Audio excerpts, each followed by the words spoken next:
IFC, that is a member of the World Bank Group, and I lead the program of Women on Boards and in Business Leadership. This initiative promotes the business case for increased gender diversity in the boardroom and the importance of growing the pipeline of female talent to serve in senior management positions. In fact, at our own institution, we're committed to reach parity in our nominee directors by 2030. This webinar marks the official launch of the Private Sector Opinion, Women in Business Leadership and ESG Performance, that I hope you had a chance to read it, but if not, you are able to download it from our website or from the webinar announcement that was sent earlier. We're honored to have the authors of this research, Drs. Alexandre Miceli and Angela Donaggio, with us to present a comprehensive literature review and explain how substantial evidence connects increased gender diversity in business leadership with enhanced environment, social, and governance performance. While the Women on Boards and in Business Leadership program produces knowledge pieces such as this, we also have a strong training program with us. Our training program was developed to address companies, regulators, and other organizations' demands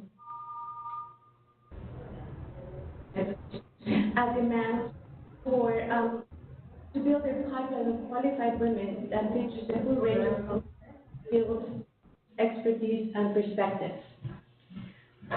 We are delivering the training now worldwide, and we recently started our training of trainers. But how does this program fit IFC's overall gender work?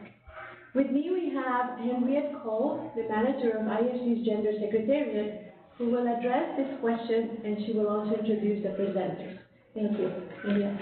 Great, thanks so much, Lottie. And just a quick reminder again, for those of you, please do mute your phones so we can actually hear what people are contributing. So Lottie mentioned to you how the corporate governance piece is sort of very important when we walk the talk internally. We are currently at 35% of our own nominations being on women on boards. So we have ways to go, but we've made good headway. And so we encourage others on the line who are able to really deploy capital and staff to be a little bit more gender smart. And we've seen this bear out not just in the report that you will be hearing about today, but we've seen that bear out really closing gaps between men and women in the private sector is overall a win-win. And it's a win-win from a productivity standpoint when you close gender gaps at the workforce. It's a win-win if you look at consumer-facing, for example, banking or insurance engagements. And so designing and recruiting women and men more equally is really something that we find increased market uptake. So we've been excited that over the past 5 years, IFC has focused in the beginning a lot on banking, but we really know that women need more than just capital, and so we've expanded our work to really include now 5 gender smart solutions. So I won't go into them today because we want to reserve as much time as possible for our esteemed speakers. But I would encourage you to check out our other work, and some of you who are connected today from the civil society, from the UN, have partnered with us over the past few years in our journey to expand women's access to confidence, capacity, capital, community, connections, and contracts. So we want to continue this journey both from a business spirit because we know it makes economic sense. So I'm delighted to now introduce our 2 esteemed speakers, and I ask for forgiveness to anyone who's a Portuguese speaker on the line. As you can probably hear from my accent, I'm a German speaker and I master English reasonably well, but Portuguese certainly not. So I'm delighted to have with us Professor Dr. Alexandre di Miceli da Silveira and Professor Dr. Angela Donaggio, who are a team that are both founding partners at Direzione Management Consulting.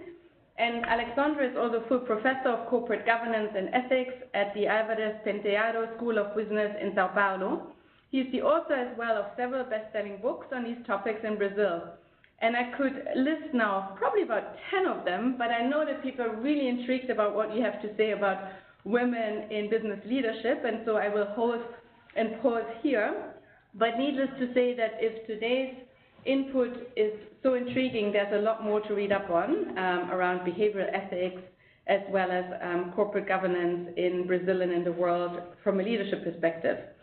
Now, Angela is also, as I mentioned, a founding partner and has vast experience in corporate governance, securities, regulation, science, and risk management, as well as diversity. And she is a lawyer. She practices corporate law and corporate governance, and is also a researcher of the Center for Law, Gender and Identity at the Getulio Vargas Foundation. She's also the author of several academic papers on corporate governance, compliance, diversity, and corporate law. So we couldn't wish for a better dream team in its full meaning, actually, that today speaks to us around the women in business leadership, what boost it can give to ESG performance. And you will take us, I think, through the evidence of the existing business case, and then sort of outline what else we could do to enhance women in leadership from a practical standpoint. So without further ado, I'm looking to my boss here, Lottie. That is all I was supposed to say? Yes. Okay, great. Checking in is important. So then I'll hand over to Alexandre, and I hope you can hear us. Yes, perfectly. So thank you so much for your kind introduction, Henriette, and good morning and good afternoon for some and good evening for others. First of all, I would like to thank the IFC for the opportunity to come here to present our survey on this critical global issue.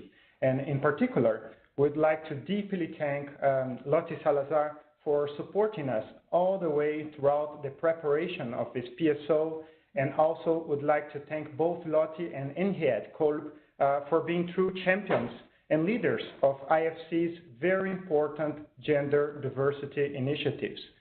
Well, as you all know very well, the business case for increasing gender diversity at the top has been traditionally based on the idea that it leads to better financial performance.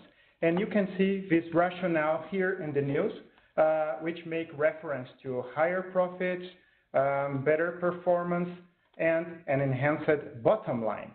And there has been a recent trend in the past few years, which is to expand the initial focus on women on boards to a broader perspective of women in business leadership positions, a term that encompasses the need for increasing women access to senior management or C-level positions as well. As a result, you can see that the first two headlines refer to women on boards, while the third one mentions women in company leadership. This diagram, therefore, summarizes this traditional business case linking women at the top to better corporate financial performance. And hundreds of studies have been done so far to investigate this proposition. In the beginning of the PSO, we talk about the two studies which are probably the most comprehensive ones so far. The first focuses on women on boards and was published in 2015 by professors Corinne Post and Chris Byron. And they carried out a so-called meta-analysis, which is a study of studies in the sense that it aggregates the results of multiple previous research on a certain field. And in their case, they managed to combine the results of 140 studies with data from 35 countries totaling over 90,000 firms. And their main conclusion was that having more women on board is positively related to profitability indicators such as return on assets and return on equity.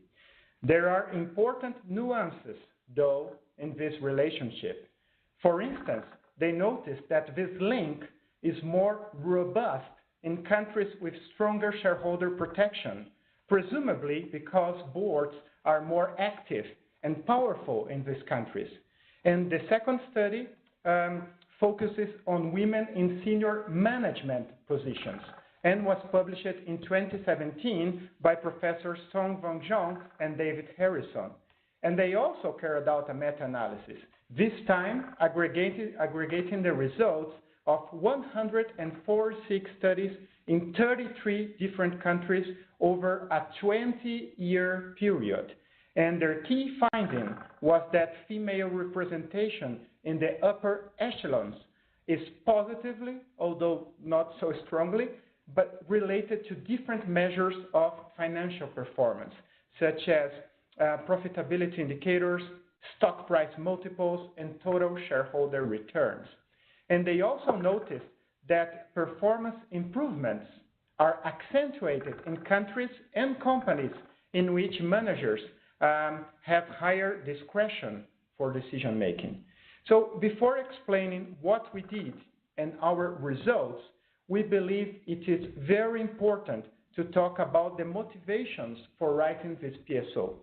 As we have seen right now, there is already a strong business case linking women in business leadership positions to better financial performance. In our view, this traditional business case certainly has many pros and plays an important role to increase women access to the top.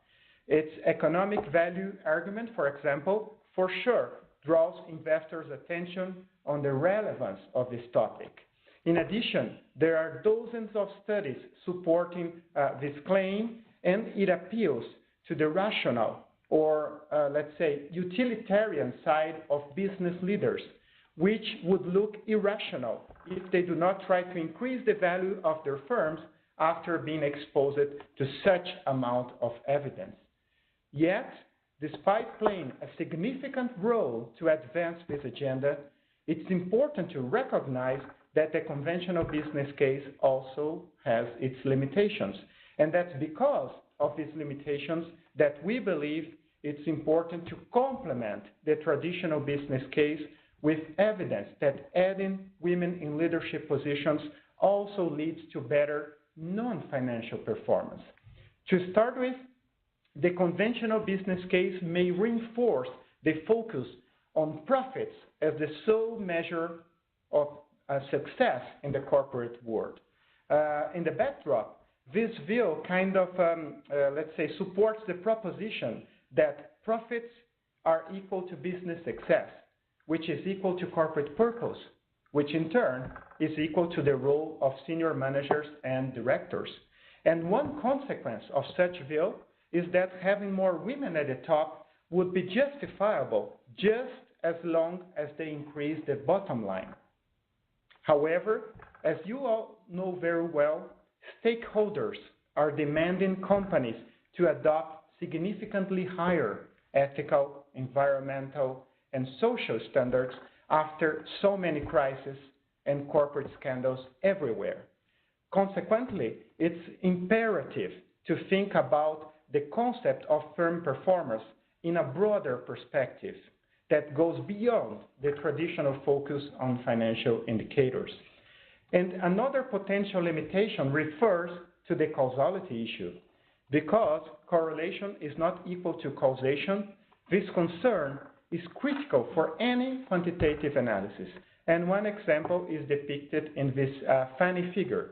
So a higher consumption of ice cream can be positively correlated with a higher incidence of sunburn, which obviously doesn't mean that ice cream causes sunburn. And actually, both can be caused by a dry, hot, and sunny summer weather, just like the one we are having here in Brazil right now. And similarly, in the case of the studies on gender diversity, a positive correlation between women at the top and financial performance can be caused by a factor that is not taken into account in the analysis, such as firm size. And another concern, usually raised by skeptics, is that increased gender diversity may be a consequence instead of a cause of better firm performance. We'll be back on these issues when we'll talk about how addressing the skeptics later in this presentation. And the last concern deals with the fact that there are some mixed results in the literature, with no absolute consensus so far among researchers that a higher proportion of women in business leadership positions indeed for sure leads to better financial performance. Actually, some studies have found contradictory results with neutral or even negative impact of gender diversity on profits. Once again, though, the nuances are paramount. And in particular, it's really worth mentioning that these mixed findings previously found in the literature can be the outcome of at least two very relevant issues, the glass cliff hypothesis and tokenism. So before moving forward, we believe it's very important for us to make a brief digression on these issues. So the glass cliff hypothesis is the idea that badly performing firms are much more likely to appoint women to their boards and C-level positions. So, if women are indeed preferably placed in precarious leadership roles associated with a greater risk of failure, then the relationship between gender diversity and financial performance would be negatively biased, and the negative link would be more likely to emerge. And actually, there is considerable scientific evidence backing this assertion. We're going to show just a couple of them to exemplify. So the first study of this kind was done with UK FTSE companies, and its authors concluded that the think manager, think male bias, previously observed in the literature, has been complemented nowadays with a sort of think crisis, think female mindset. And a couple of years later, the same researchers conducted experimental lab tests with market practitioners, and they concluded that participants were much more likely to select the female candidate for a leadership position when the company's performance was said to be declining than when it was said to be improving. And in 2011, research with Fortune 500 companies found that firms that had experienced a scandal in recent years were much more likely to appoint female executives afterwards.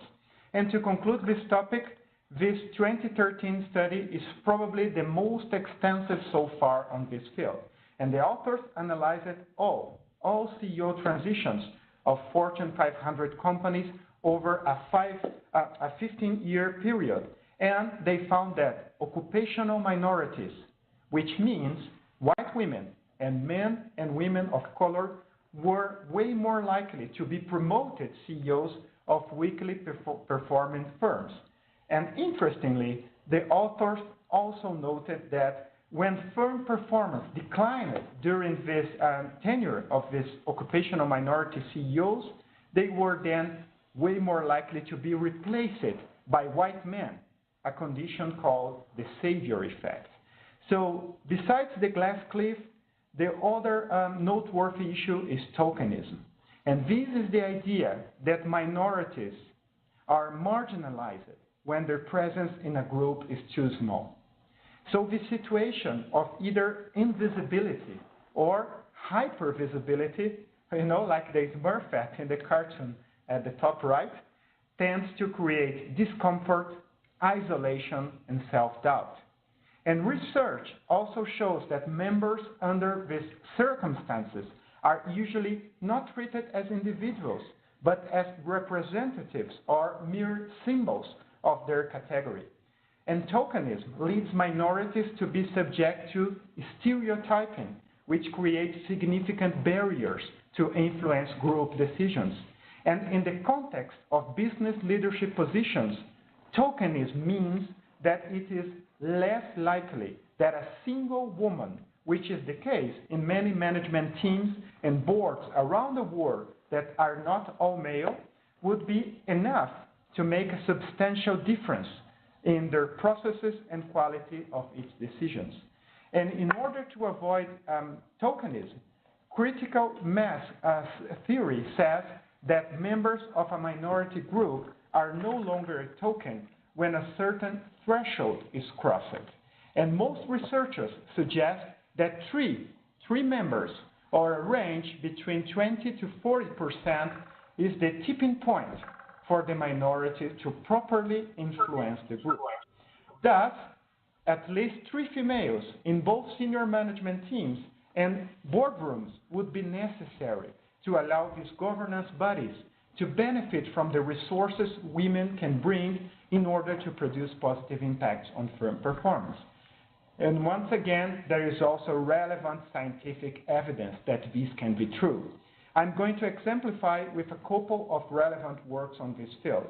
So one of the most interesting studies interviewed 50 female directors of large companies and concluded that with 3 women or more, the boardroom working style changed substantially for the better. influencing the dynamics and processes of board members. And there is a wonderful remark from one experienced female director in which she said that the stage with one woman is the invisibility phase. The stage with two women is the conspiracy phase. If the women sit next to each other, if they go to the ladies' room together, the guys wonder what the women are up to. Three women are mainstream. It's normal to have women in the room, and those questions simply go away. So due to the time constraint, I'm going to briefly mention this Norwegian study that concluded that 3 or more women on boards improve innovation, and go straight to this relevant 2013 study, which analyzed 150 German companies over a 5-year period. Interestingly, this research concluded that only after a critical mass of about 30% of women has been reached, and not before that, then women at the top was significantly associated with better firm performance. And to conclude, there is this amazingly detailed study published a year ago in which the researcher managed to analyze thousands of minutes of board meetings of Israeli companies. And she found that boards with at least 3 directors of each gender are at least 79%, almost 80% more active at board meetings, as well as more likely to replace underperforming CEOs.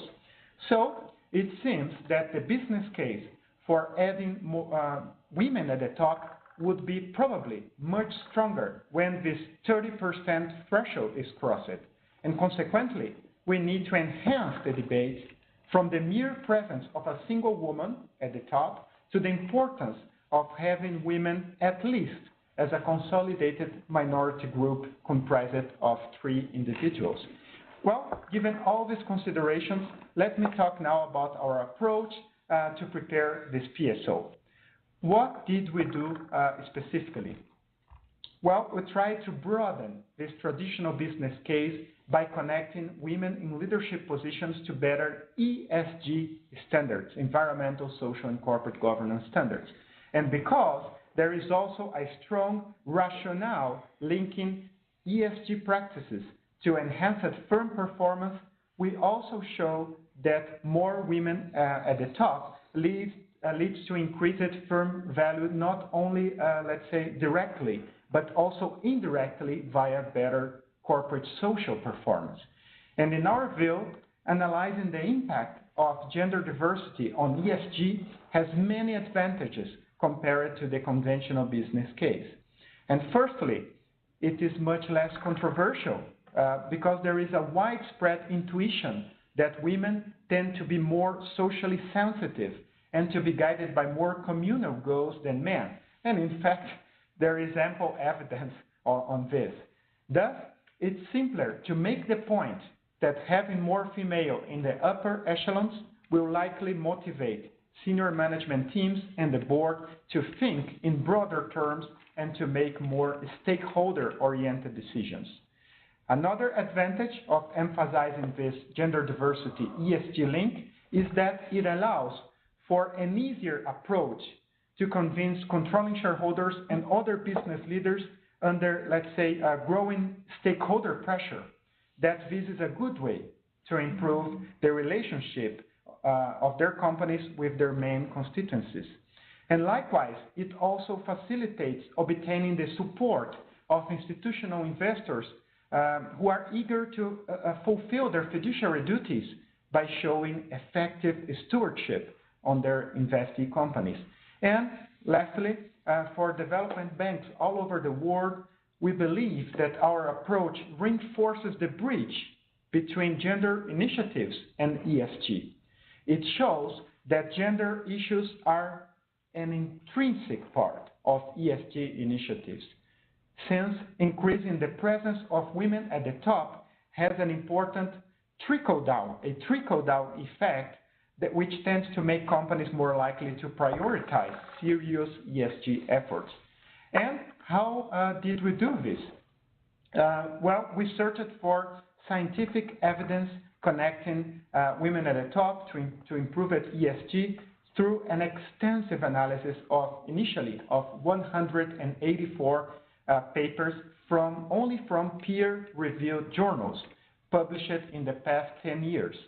And at the end of this process, we ended up with 70 recent papers from top journals supporting this claim. Now, let me hand over to Angela, who is going to talk about the main results and conclusions of our survey. Thank you. Thank you, Alex. Now let's move to the findings, which are summarized in this figure. As detailed in the PSO, we found substantial evidence that a higher proportion of women in business leadership positions is positively associated with improved environmental practices in terms of sustainability and environmental standards, as well as on the quality of the environmental reporting, enhanced social outcomes in terms of social and ethical reputation, with better employee relations and gender equity practices in the workplace, human rights and CSR initiatives, and better corporate governance practices in terms of more transparency, better board processes and dynamics, greater stakeholders engagement, integrated reporting, and improved ethics and compliance, including a lower risk of fraud. It is also noteworthy that several studies show an even stronger connection between women and superior ESG standards when they comprise a critical mass of about 30% on boards. So we have selected a couple of examples of our results to give you a flavor of each dimension, starting with the environmental performance. In this case, we have found 23 papers connecting women at the top with sustainability issues. The first example I would like to present is a research carried out with around 500 firm-year observations in Canada over a 5-year period. The authors concluded that female boardroom participation is positively associated with the voluntary disclosure of climate change information. Specifically, they noticed that the ratio of women on board increases the firm's decision to deliberately increase reporting on greenhouse gas emission levels and climate change-related risks. Here, we note the importance of a critical mass of female directors. Their results are quite clear when boards include at least 2 women, but less noticeable when the board only has 1 female director. So, speaking about the relevance of having more female directors, the second study was carried out in China, an emerging economy. The authors analyzed 100 companies over an 8-year period and concluded that boards with at least 3 female directors have a significant and positive result on the scale of their company's corporate environmental impact. Interestingly, they observed that the impact is not the same when there are only 1 or 2 women on the board, and that the results are specifically strong for state-owned enterprises and from heavily polluting industries. As you see, another evidence of the critical mass theory. In brief, these papers show that there are strong and positive correlations between more female directors and, for instance, better sustainability practices and reduced environmentally related problems and community concerns, among others. On top of that, I would like to highlight that there are also studies showing that more female entrepreneurs are more engaged with environmental issues than male entrepreneurs, as well as more attentive to the triple bottom line of people, planet, and profit.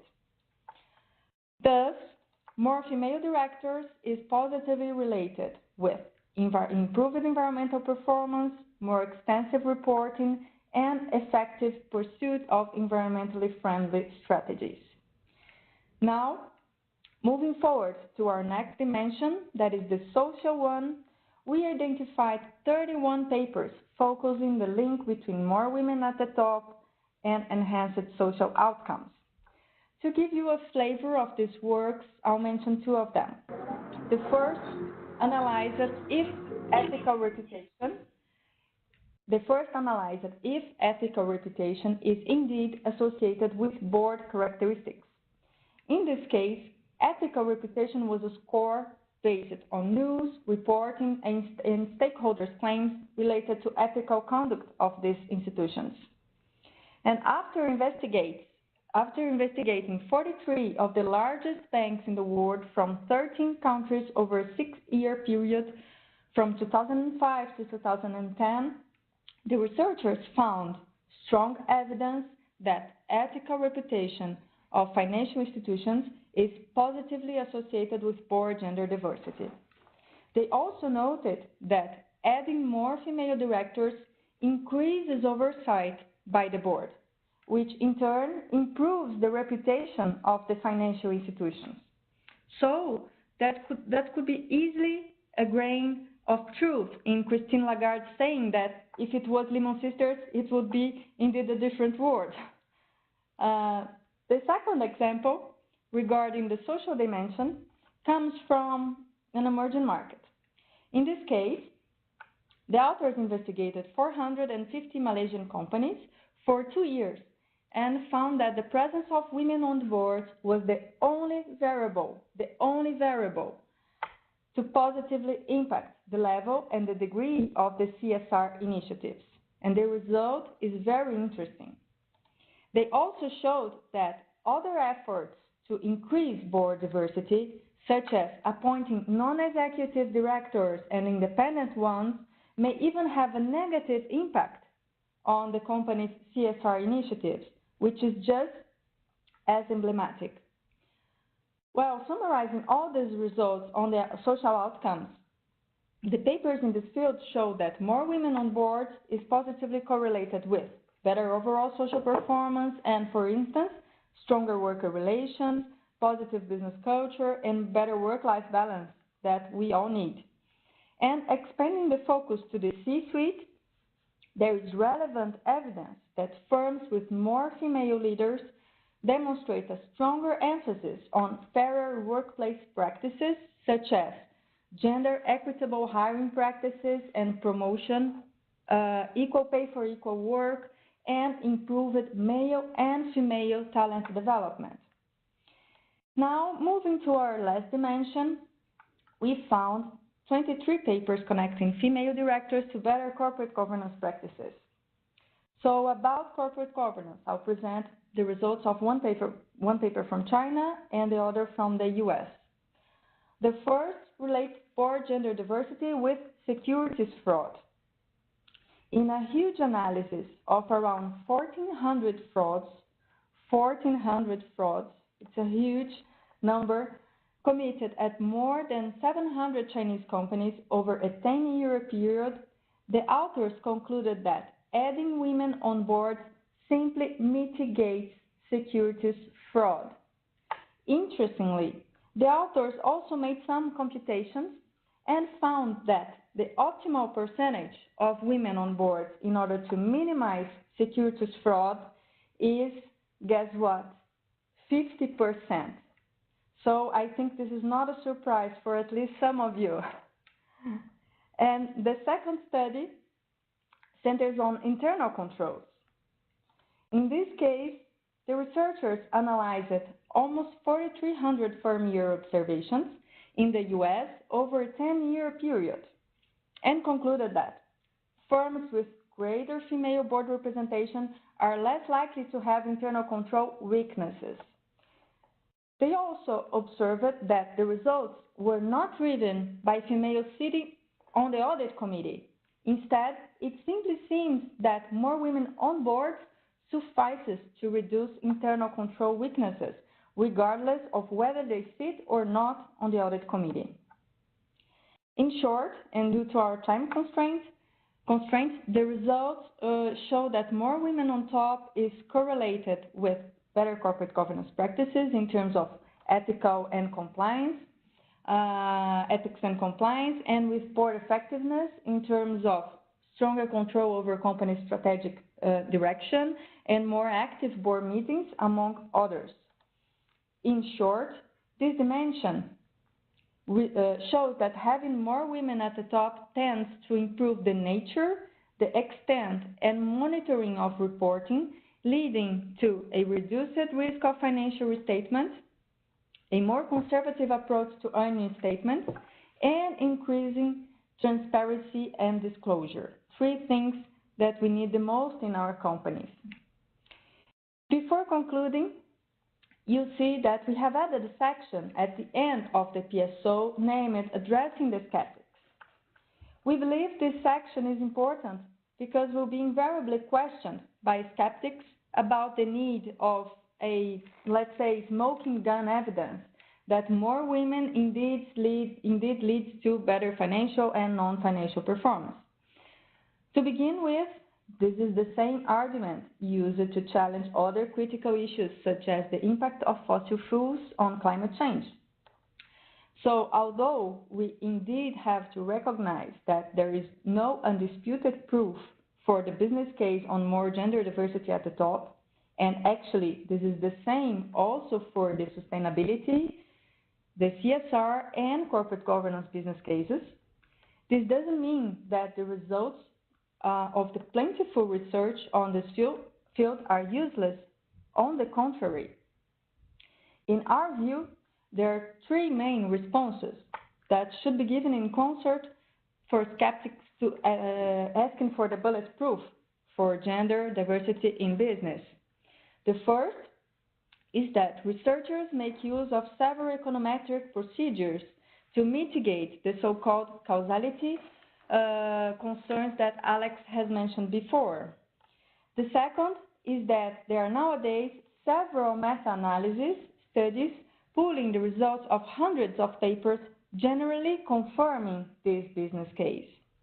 And the third, which is the most relevant, is that we can make a solid case that more women at the top leads to better performance by combining quantitative results, qualitative analysis, examples like anecdotal evidence based on interviews, case studies, etc., and conceptual arguments.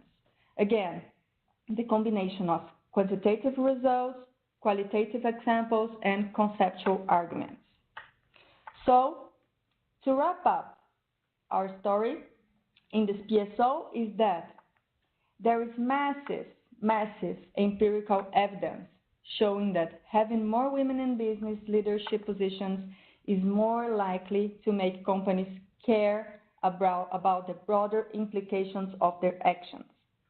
And this leads to more balanced decisions, that is, decisions that take into account the interests of all stakeholders in order to maintain healthy long-term relationships with them.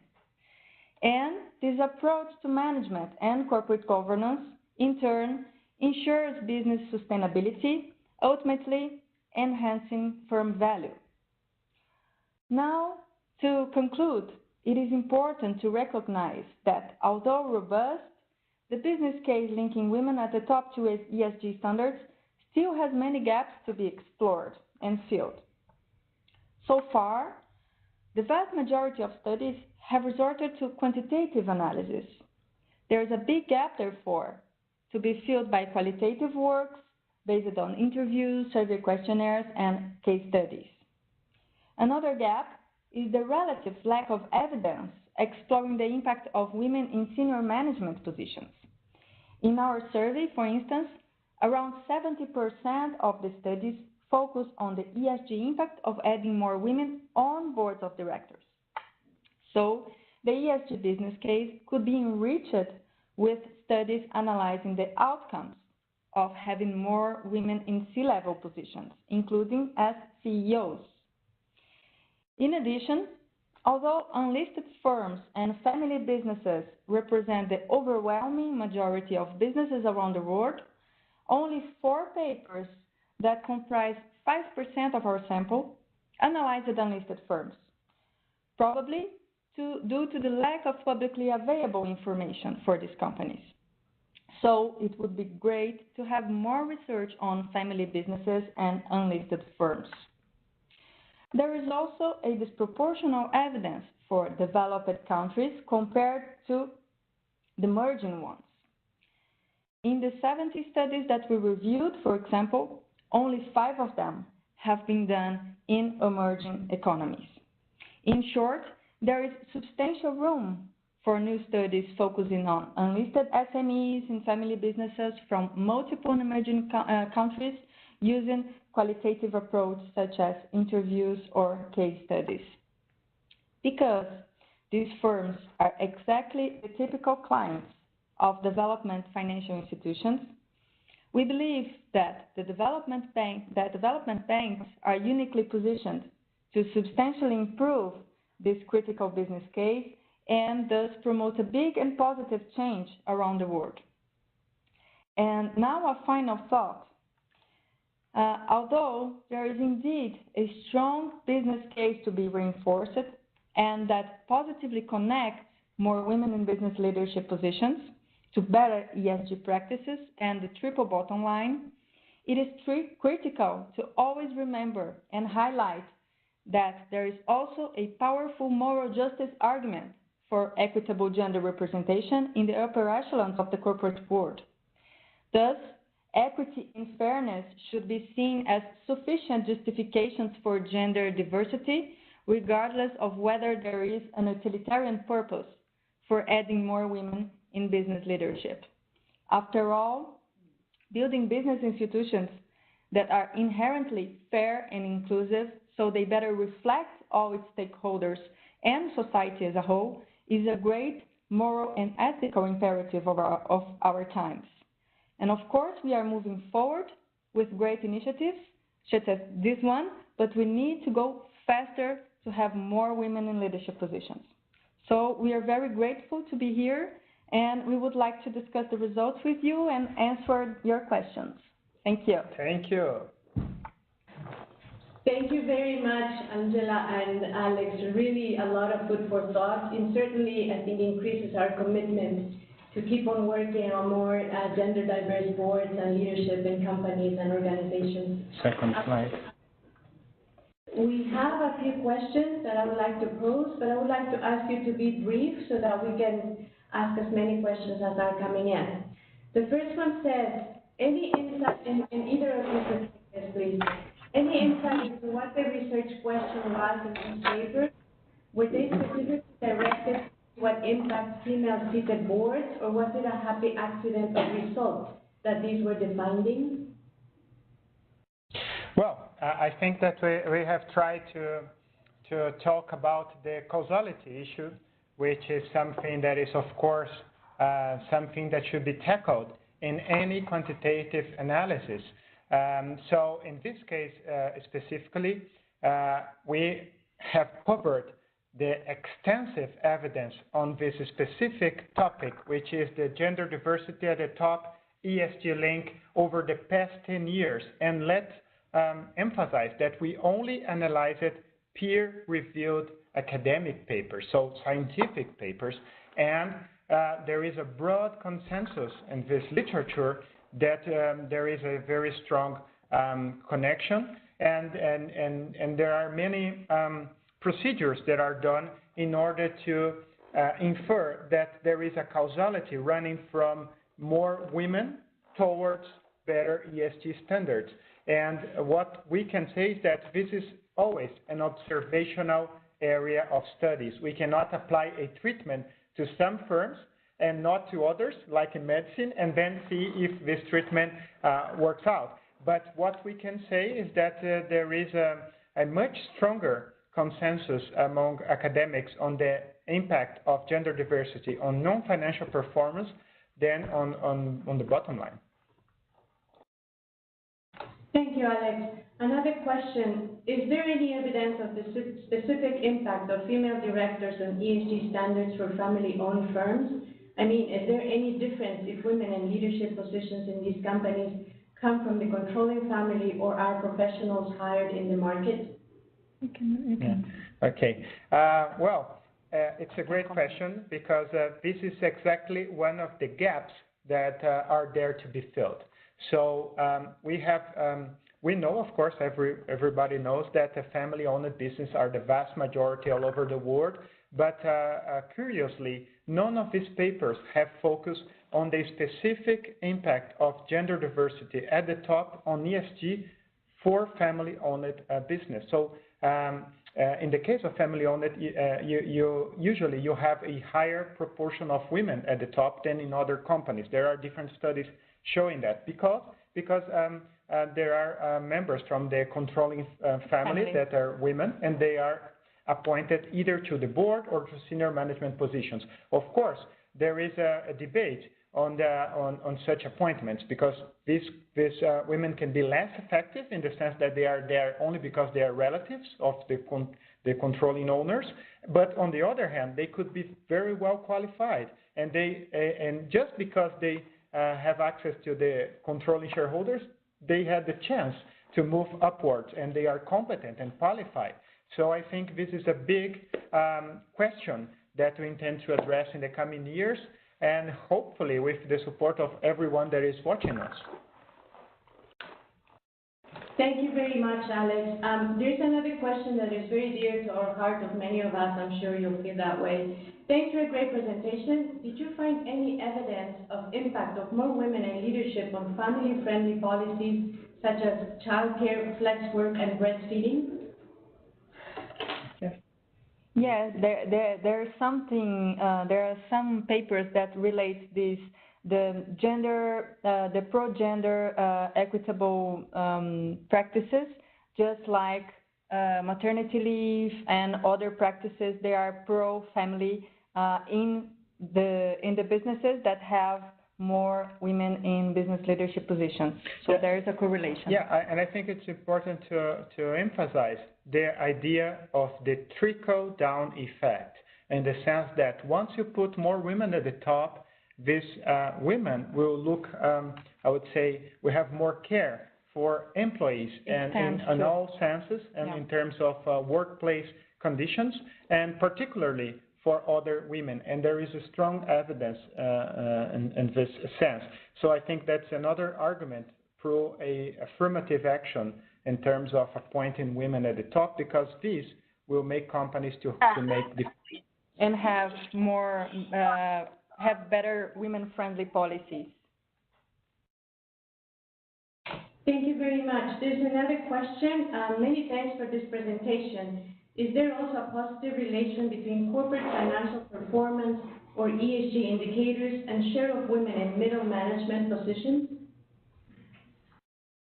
No, there's another gap to be filled, because even the majority of papers, they're focused on women on boards, and we need to explore the gap of women in leadership positions such as the C-suite, and also in the middle management positions. So we need way more research to fill all these gaps. Thank you very much. Another question. Do you know if the results were sustainable in the time, even if women leaders leave the organization? Yes, I think this is interesting because there are some studies that they cover a very large time span.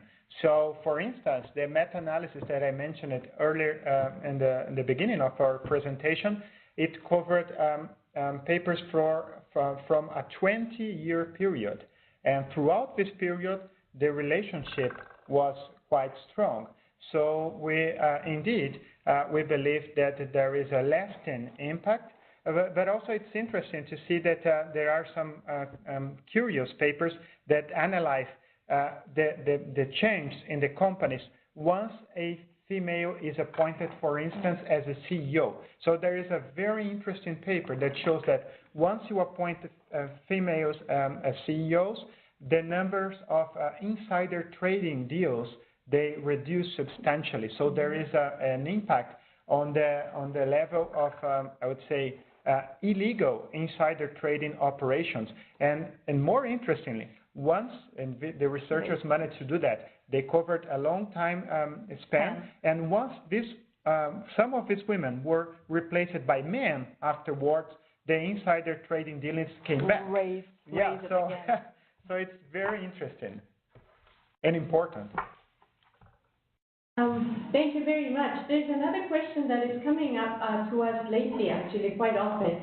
And it says, thanks for the presentation. Since true gender diversities are broader than the binarism of men and women, I was wondering if you had any insights with the inclusion of transgender people, or if the papers you read dealt with these at all. Thank you.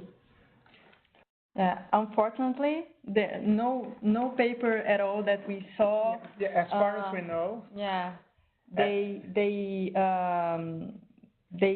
have this approach to deal with other genders and trans, unfortunately. So it's another gap. I think this is an uncharted territory because for business people, and we have been in touch with many business people, most of them, of course, males, they don't even understand the difference between sex and gender, you know? Yeah. So I think there is a sexual orientation. Yeah. So yes, it's a long path, and also because the trans, the persons that are trans, they are often marginalized. So maybe also because of this, hardly we found someone in these top positions of the corporate world. Since we are many here, so perhaps someone from the audience can tell us if they know someone, there is a transgender that is at the top of a company, in a senior management or board of directors. I haven't heard of that, so I think that that's why also it's difficult to carry out a study on that impact. Thank you. Yeah, it is a question that we also get during our training workshops, and it's something that we're going to need to look at further. Another question, and we're almost at the end. I am wondering if there was a sector effect in terms of certain business sectors being more likely to appoint women in the board of directors or senior leadership, and is it correlated to women's employment in that sector? Yes, of course. There are some sectors that are more populated by women at the top, such as, for instance, consumer industries, as there are some others, such as let's say engineering or something like that tends to be less gender diverse. And financial sector as well. There is evidence on that, but this evidence varies substantially across countries, and then so I think that this is one of the nuances that we have to take into account, because this may vary substantially across regions and countries all over the world. But indeed, there are some sectors that are more gender diverse or less diverse. Yeah. Thank you very much. I think we have time for one or two more questions, and then we're going to have to close. Another question. There's been a lot of talk nowadays of fostering an ethical culture in businesses. Did you find any paper relating the presence of women at the top, either as directors or C-level managers, with the presence of a more ethical culture? Yes. Well, that's a very important question nowadays, because everybody everywhere is talking about the need for a better ethical behavior on the part of companies. And an ethical culture has a really large role on that. And there are some recent studies that they have developed methodologies to measure the ethical culture of companies. For instance, there are some websites in which employees and former employees, they put their reviews of the companies in which they work or worked for, such as everybody knows Glassdoor. And there are many others. But these techniques, they analyze the text that employees put there on their reviews, and so by the words they put there, you can infer the culture of the companies, if it's more aggressive or not, and if it's more ethical or not, for instance. And correlating this with gender diversity is something that has not been done so far, at least in our knowledge. And we intend to do that in the coming years. And actually, we have started to do this here in Brazil with Brazilian companies, but we intend to expand this research globally. We really think it's important to try to find this link between more women, which we believe it is there, with a healthy ethical cultures. Thank you very much. And this is the last question. Okay. Yes? Go ahead. No, please. Sorry. In terms of board development, are there any insights on board development activities to further enhance board performance as a whole or that of the women on the board? Do you want me to? Okay. Yeah. Yes. Well, of course, the board dynamics can be substantially improved, and the IFC has plenty of materials to support that. So there are many recommendations on how boards, as a governance body, can make better decisions, can have better dynamics. But specifically for the issue of gender diversity, I think one of the key takeaways from our talk is that we have to advance, to go further, the idea of having a single woman on board of directors, which will make it difficult for them to be heard and effective. To have, I would say, at least a consolidated minority.